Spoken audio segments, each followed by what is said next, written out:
জনাব আনিসুর রহমান তালুকদারকে ফ্যাসিবাদী শাসনামলে গুম হওয়া পরিবারের সহায়তায় সরকার পাশে থাকবে বলে জানিয়েছেন স্থানীয় সরকার মন্ত্রী মির্জা ফখরুল ইসলাম আলমগীর। রোববার বাংলাদেশ ফিল্ম আর্কাইভ মিলনায়তনে গুমের শিকার পরিবারের গল্পগাথা নিয়ে চলচ্চিত্র মায়ের ডাকের মহরত অনুষ্ঠানে প্রধান অতিথির বক্তব্যে মন্ত্রী এসব কথা বলেন। আমার মনে হয় যে আমাদের ফোকাসটা এখন এক হওয়া উচিত, আগে পরিবারগুলোকে বাঁচাতে হবে, তাদের সন্তানদেরকে শিক্ষিত করতে হবে, তাদেরকে উপযোগী করে তুলতে হবে। আশাবাদ ব্যক্ত করে মন্ত্রী বলেন, মায়ের ডাক চলচ্চিত্রের মাধ্যমে গুমের ঘটনাগুলোর বাস্তব চিত্র উঠে আসবে এবং ইতিহাসের এই অধ্যায় সমাজের সামনে স্পষ্টভাবে প্রতিফলিত হবে।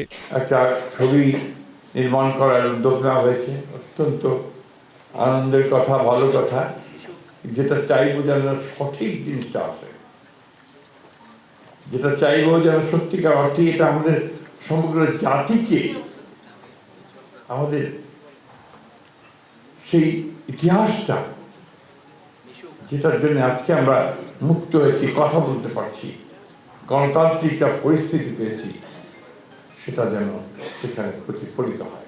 সানজিদা ইসলাম তুলির সভাপতিত্বে আয়োজিত এই অনুষ্ঠানে চট্টগ্রাম ৭ আসনের সংসদ সদস্য হুম্মাম কাদের চৌধুরী, তথ্য ও সম্প্রচার মন্ত্রণালয়ের সচিব মাহবুবা ফারজানা, মাদারীপুর ৩ আসনের সংসদ সদস্য আনিসুর রহমান খোকন তালুকদার সহ তথ্য ও সম্প্রচার মন্ত্রণালয়ের অধীন বিভিন্ন দপ্তর ও সংস্থার প্রধানরা উপস্থিত ছিলেন।